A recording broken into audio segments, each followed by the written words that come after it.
بسم الله الرحمن الرحيم. الحمد لله والصلاة والسلام على رسول الله وعلى آله وأصحابه ومن اتبع هداه، وأشهد أن لا إله إلا الله وحده لا شريك له، وأشهد أن محمدا عبده ورسوله صلى الله عليه وعلى آله وصحبه وسلم. Ikhwani fi din, azani Allah wa iyyakum.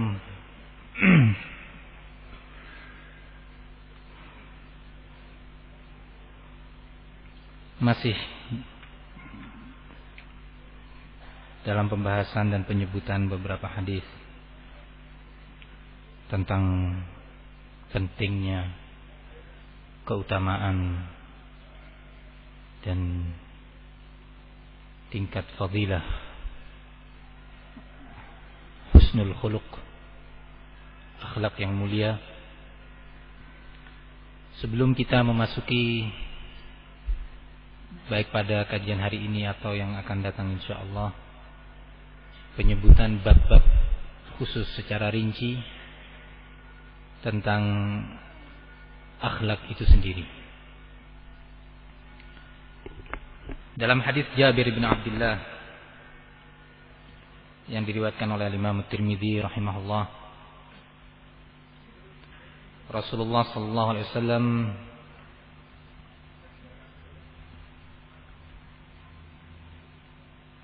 berkata,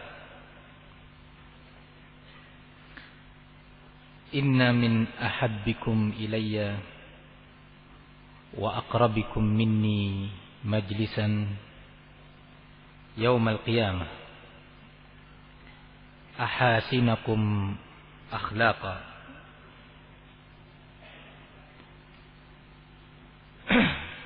Rawahul Imam Tirmidzi dengan sanad yang hasan. Rasulullah menyatakan, sesungguhnya di antara orang yang paling aku cinta dan di antara orang yang paling dekat posisinya denganku di hari kiamat adalah orang-orang yang terbaik di antara kalian akhlaknya.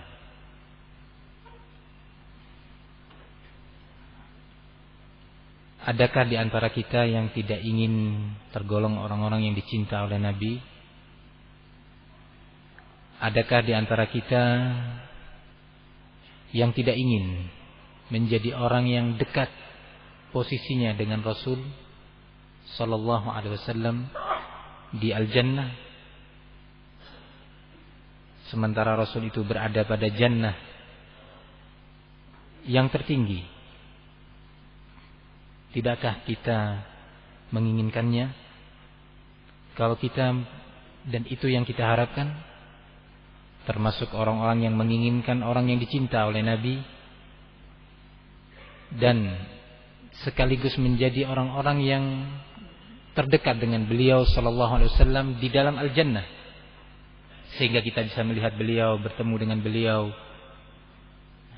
melihat beliau berjalan dan beraktivitas di jannah di yaumil akhir nanti. Maka Rasulullah menyatakan, memberikan berita kepada kita kriteria, yaitu orang yang akhlaknya terbaik. Wa inna abghadakum ilayya. Kemudian Rasulullah melanjutkan, dan sesungguhnya orang yang paling aku benci, wa ab'adakum minni yaumal qiyamah, dan yang terjauh posisinya dariku di antara kalian nanti di yaumul qiyamah, as-sarsarun wal mutasyaddiqun wal mutafayhiqun.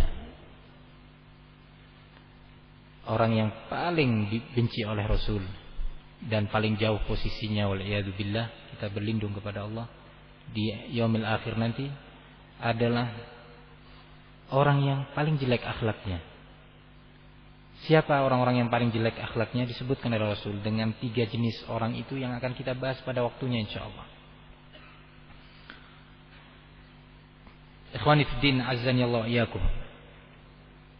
Kemudian Rasulullah sallallahu alaihi wasallam di antara nasihat-nasihatnya adalah sebuah hadis yang diriwayatkan oleh Imam Tirmidzi juga dengan sanad yang hasan, diriwayatkan oleh sahabat Abu Darda radhiyallahu anhu. Rasulullah sallallahu alaihi wasallam menyatakan, "Ma min syai'in athqalu fi mizanil mu'min yaumal qiyamah min husnil khuluq. Wa inna Allaha yubghidul fahisha al-badhiyah." Tidak ada suatu amalan, suatu perkara yang lebih berat timbangannya dalam atau pada mizan setiap mukmin dibandingkan akhlak yang baik, akhlak yang mulia. Dan sesungguhnya Allah sangat membenci seorang yang fahish, yang kata-katanya itu kotor, tidak sopan, tidak layak diucapkan. Wal mutafahish, yaitu orang yang selalu berupaya dalam kata-katanya, dalam ucapannya, selalu berupaya memaksakan diri untuk keluar kata-kata yang kasar, yang jelek, kotor. Ini pun akan kita bahas pada waktunya. Tetapi yang bisa kita petik di sini adalah secara global Rasulullah sallallahu alaihi wasallam menyebutkan bahwa amalan yang paling berat pada mizan seorang mukmin itu adalah husnul khuluq, akhlak yang mulia, yang baik. Ikhwani fid din, azani Allah wa iyyakum, itulah beberapa hadis terkait dengan himbauan, perintah dan fadilah akhlak yang mulia. Maka dalam kesempatan siang hari ini kita ingin mencoba memulai merinci beberapa sifat mulia, beberapa akhlak yang terpuji, yang semestinya setiap pribadi muslim berupaya untuk meraihnya. Setiap pribadi muslim berupaya untuk mewujudkan sifat-sifat itu pada dirinya, baik terkait dengan lisan dia, terkait dengan mata dia, terkait dengan kaki dia, cara berjalan dia, terkait dengan tangannya, badan dia, dan yang lainnya. Namun ada suatu hal penting yang juga perlu untuk kita ketahui, bahwa akhlak dan adab secara umum dibagi oleh sebagian ulama, di antaranya adalah Al-Imam Ibnul Qayyim rahimahullah dalam kitabnya Madarijus Salikin, dalam 3 bagian. Akhlak itu atau adab terbagi menjadi 3 jenis atau 3 bagian.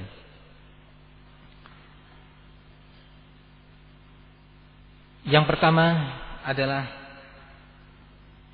al-adab ma'allah,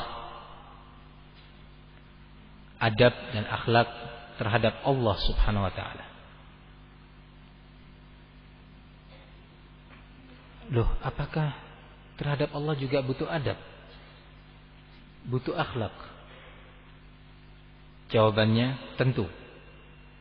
Kepada Allah sebagai Khaliq, sebagai Rabb kita semuanya dan alam semesta ini, kita diwajibkan untuk bermuamalah dengannya dengan akhlak yang hasanah, adab yang thayyibah, yang baik. Kemudian yang kedua adalah adab dan akhlak terhadap Rasul sallallahu alaihi wasallam.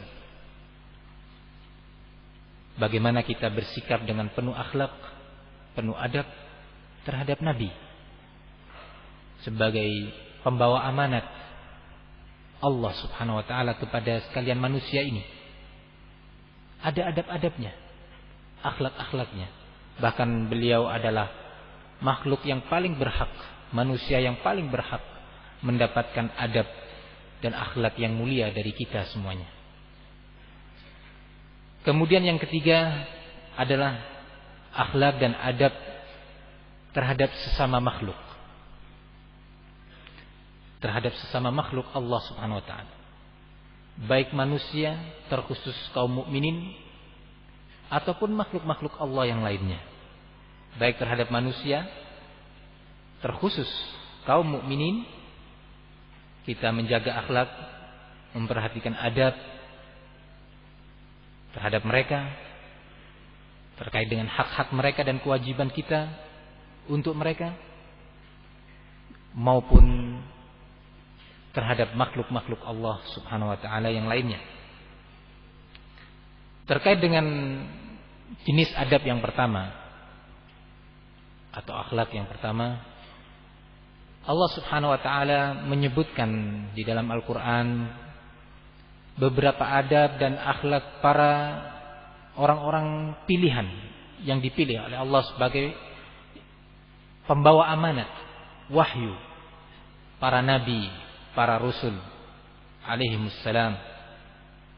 Mereka adalah orang-orang yang paling sempurna adabnya, baik terhadap sesama makhluk ataupun lebih-lebih tentunya terhadap Allah Subhanahu wa ta'ala. Di antara yang disebutkan oleh Allah Subhanahu wa ta'ala adalah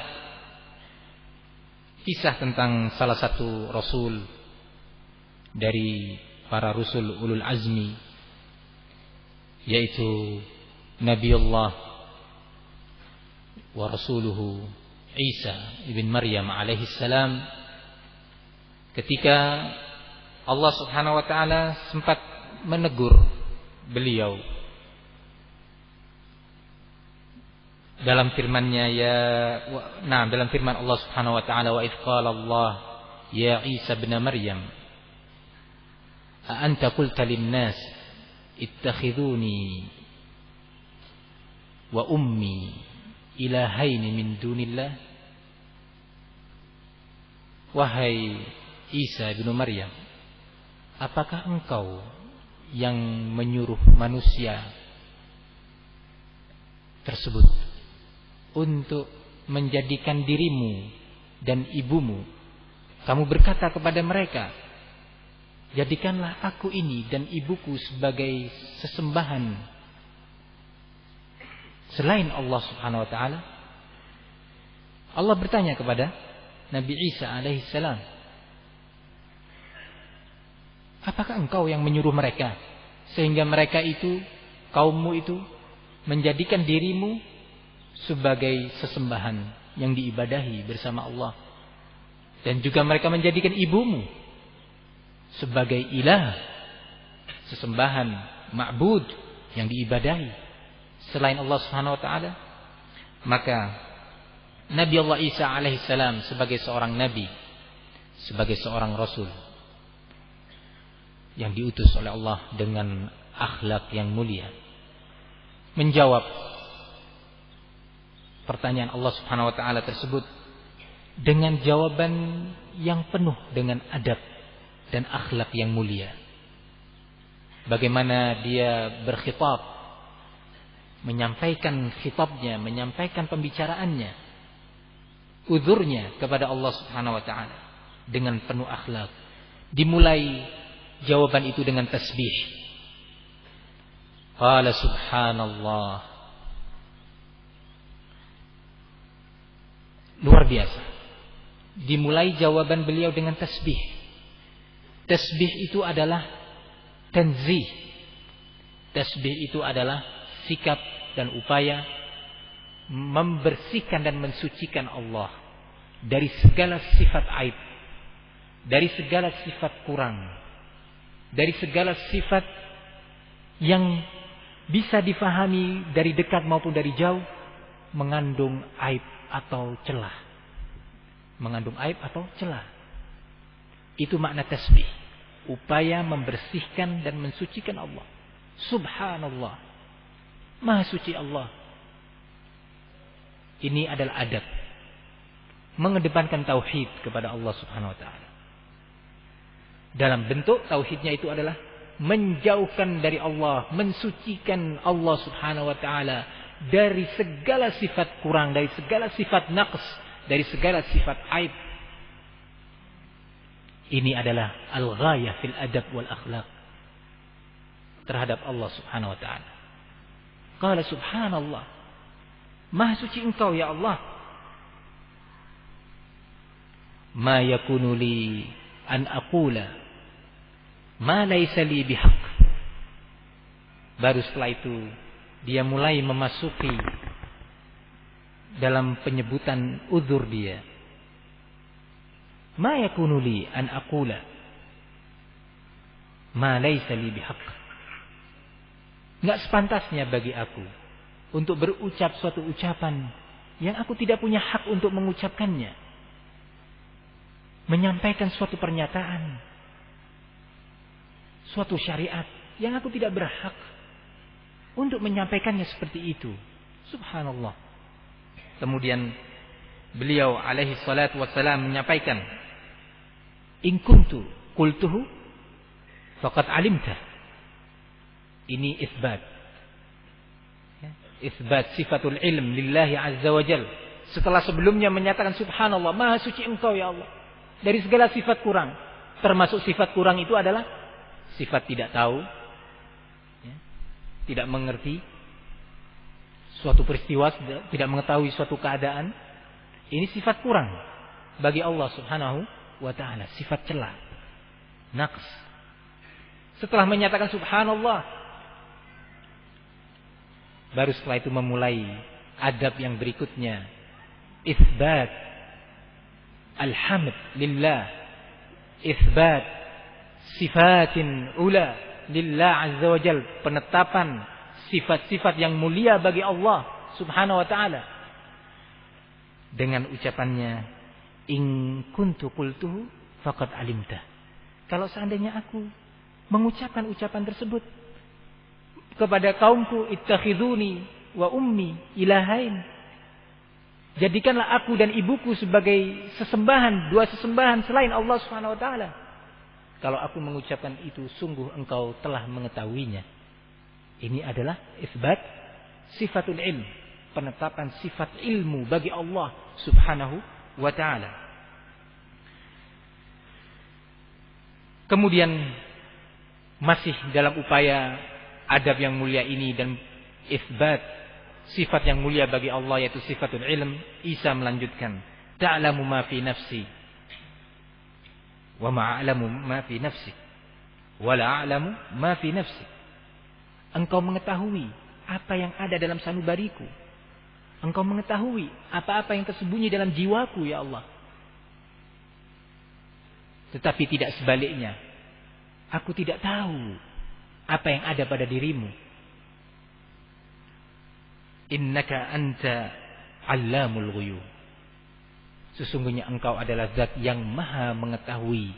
Allam, bukan alim, tetapi allam, lebih dari itu, allamul ghuyub, zat yang maha mengetahui perkara yang gaib. Ikhwani fid din, azzani Allah wa iyyakum. Kemudian Isa alaihissalam melanjutkan dialognya itu kepada Allah dengan penuh adab dan akhlak yang mulia.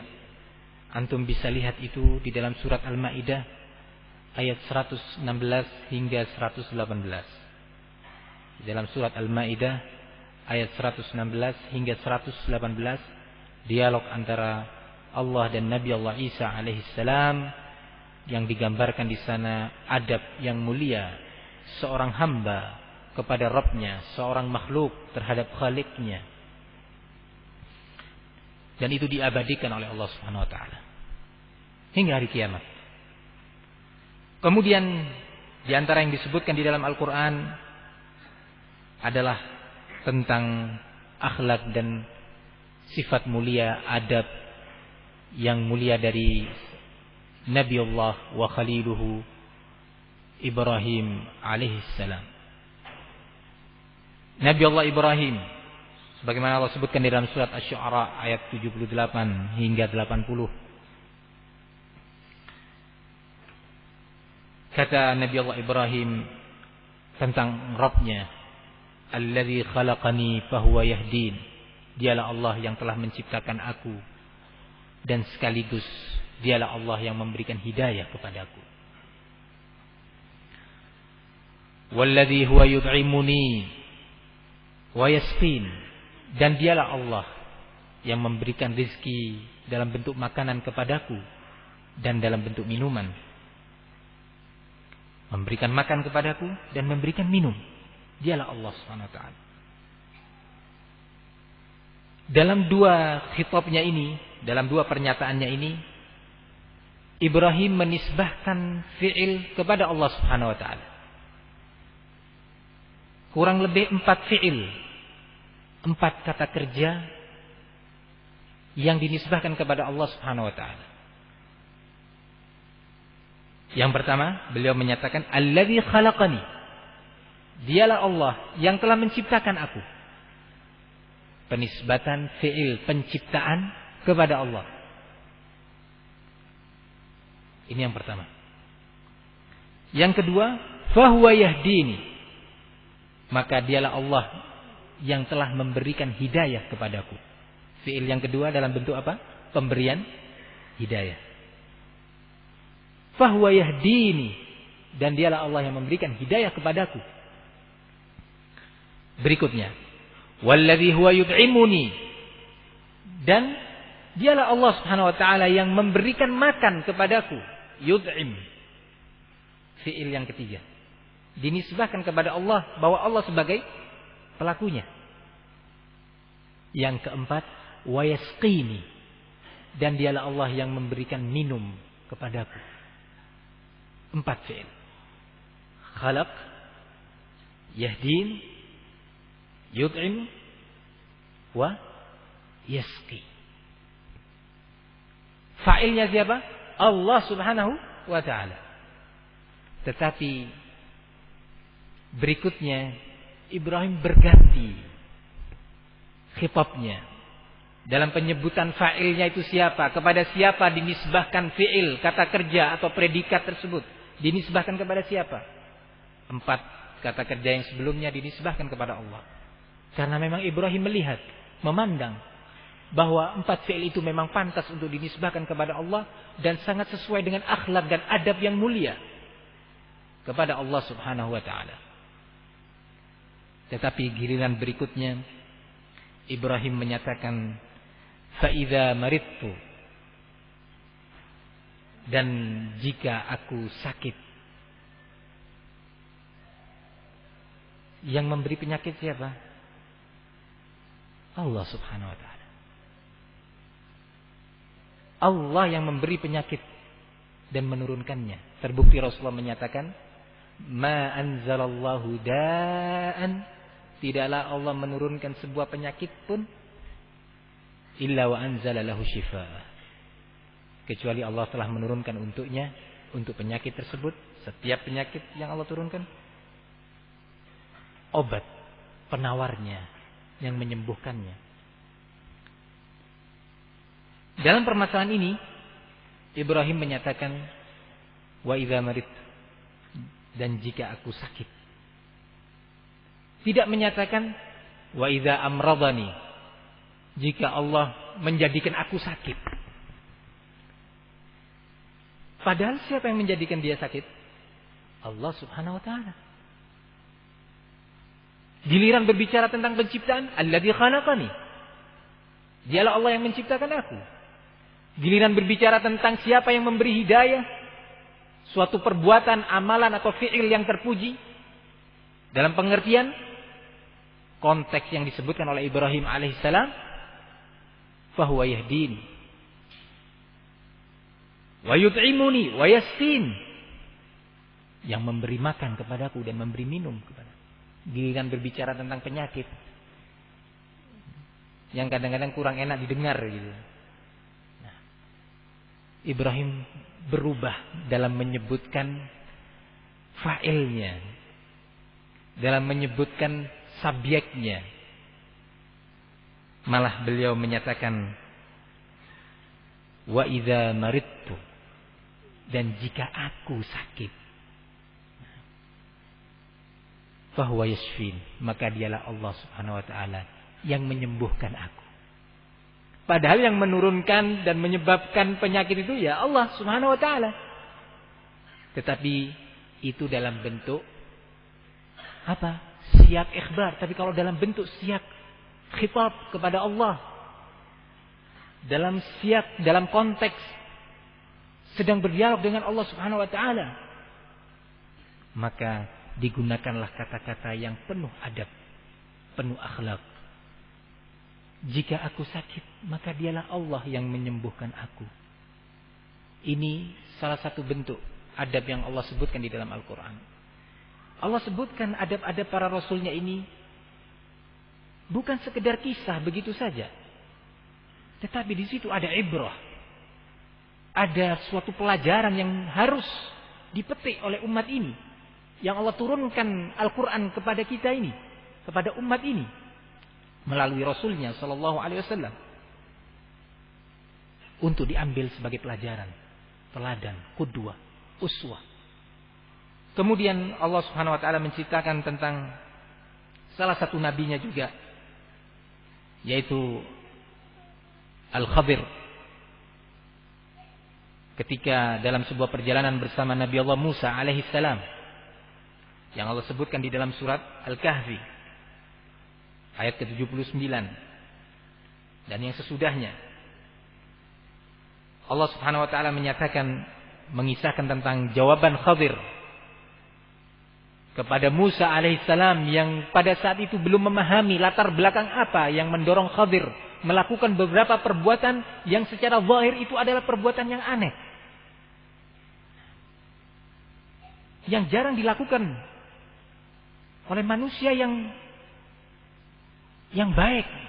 Membunuh misalkan, merusak perahu,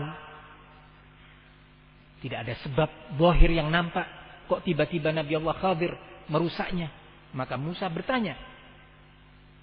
Maka di akhir perjalanan itu Khadir menyebutkan alasannya, ammas safinatu fakanat limasakin ya'maluna fil bahr fa aradtu an a'ibaha wa kana wara'ahum malikun ya'khudhu kulla safinatin ghasba. Kata Khadir, sementara tentang perahu yang tadi kamu tanyakan itu, kamu sempat enggak sabar wahai Musa, ketika aku lobangi, aku rusak perahu itu. Tahu kamu kenapa?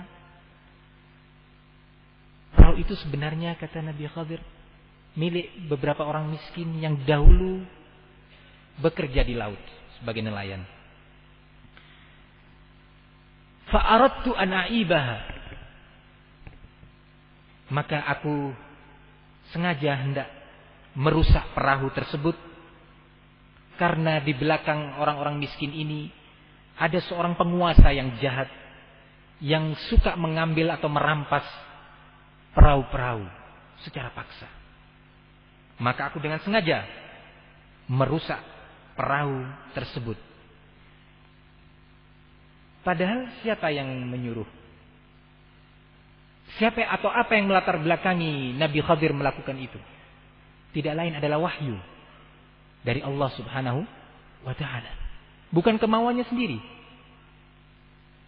Wahyu dari Allah Subhanahu wa taala dengan hikmah yang Allah kehendaki di balik itu. Hikmah yang besar yang Allah kehendaki di balik perbuatan yang secara zahir enggak baik. Karena perbuatan itu secara zahir enggak baik, merusak perahu miliknya orang-orang miskin, ya. Maka Nabi Allah Khadir alaihissalam berupaya untuk mengeluarkan khitab, pembicaraan, ucapan yang sopan, yang beradab. Apa yang dia katakan? Fa'aradtu an a'ibaha. Dia nisbahkan perbuatan itu tadi kepada dirinya. Dia tidak menyatakan fa'arada rabbuka an a'ibaha. Maka Rabb kamu wahai Musa menginginkan melalui perintahnya kepadaku untuk aku merusaknya. Nabi Allah Khadir mengerti bagaimana cara khitab yang beradab, cara berbicara yang santun kepada Rabb-nya, terkait dengan Rabb-nya. Maka dia nisbahkan perbuatan itu kepada dirinya.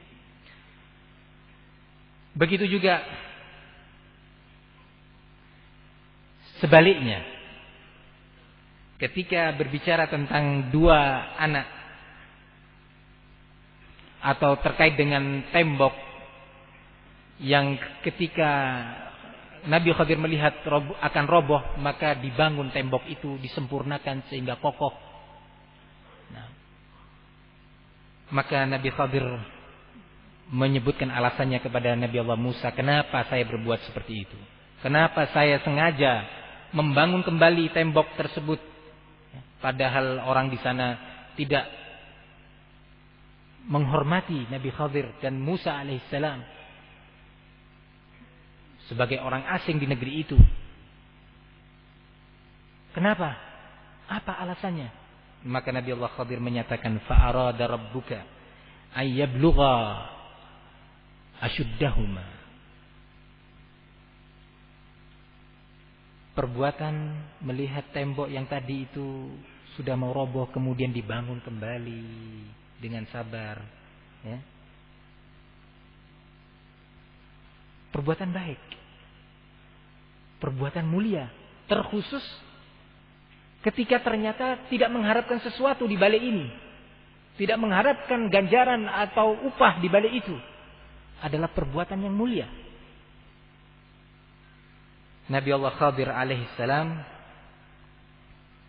menjawab dengan ucapan yang penuh santun dan adab dengan perkataannya fa'arada rabbuka, maka Rabb kamu, Tuhan kamu itu Allah berkehendak agar kedua anak kecil sebagai pewaris harta yang tersimpan di bawah tembok yang tadi mau roboh kemudian saya bangun itu tadi, Rabb kamu menginginkan dengan amalan ini, dengan perintahnya kepadaku untuk membangun kembali tembok tersebut, agar kedua anak yang masih kecil itu, ya, bisa merasakan harta tersebut sampai ketika keduanya telah sampai kepada usia yang baligh, usia yang bisa memanfaatkan dan meletakkan harta tersebut pada tempatnya.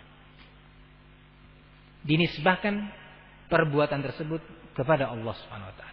Fa'arada rabbuka, Rabb kamu wahai Musa, Tuhan kamu yaitu Allah Subhanahu wa taala, dengan perintahnya kepadaku untuk membangun kembali tembok tersebut, menjadikannya kuat dan kokoh karena di bawahnya tersimpan harta untuk dua anak yang masih kecil. Menginginkan Rabb kamu berkehendak agar kedua anak ini segera sampai kepada masa balighnya, masa di mana seorang anak sudah bisa meletakkan harta dan menempatkannya pada tempatnya. Itu yang dikehendaki oleh Rabb kamu. Luar biasa, dinisbahkan kepada Allah. Pada saat berbicara tentang Safinah yang dirusak oleh beliau, karena perbuatan pengerusakan itu adalah perbuatan tercela secara zahir bagi yang tidak mengetahui hikmahnya di balik itu. Dia menisbahkan kepada dirinya dengan menyatakan fa'aradtu, maka aku berkehendak untuk merusaknya, merusak perahu-perahu tersebut. Dinisbahkan kepada dirinya predikat tersebut, fi'il tersebut. Giliran berbicara tentang sesuatu yang baik, amalan yang secara zahir itu baik, mulia di hadapan manusia, dinisbahkan kepada Allah Subhanahu wa taala. fa'arada rabbuka. Ini adalah beberapa bentuk adab yang Allah sebutkan tentang para rasulnya, para nabinya, agar kita mengambil pelajaran di balik itu, agar kita bisa menjadikannya sebagai uswah dan teladan. Ikhwani fid din azani Allah wa iyyakum, itulah global akhlak para rasul alaihi wassalam, sebagai contoh bagaimana seorang beradab dan berakhlak terhadap Khalik, terhadap Allah sebagai penciptanya. Dan nampaknya sudah memasuki waktu zuhur. Kita akan segera siap-siap melakukan sholat zuhur. Kemudian kita lanjutkan sebagaimana diumumkan pada pukul 1 atau 13.00 insyaallah. Ada kemungkinan sebelumnya. Yang datang sebelumnya atau datang pada paling awal, insyaallah akan mendapatkan hadiah. Apa hadiahnya? Kalau hadiahnya itu suprafit, insyaallah nggak cukup tempat ini nanti. Tapi kalau hadiahnya itu adalah jannatullah, ya biasa sambil ngantuk-ngantuk dengarnya. Nah, semoga Allah membimbing kita semuanya. Amin ya rabbal alamin. Wa sallallahu wasallam wa baraka ala nabiyina Muhammad wa ala alihi wa sahbihi wasallam. Walhamdulillahi rabbil alamin.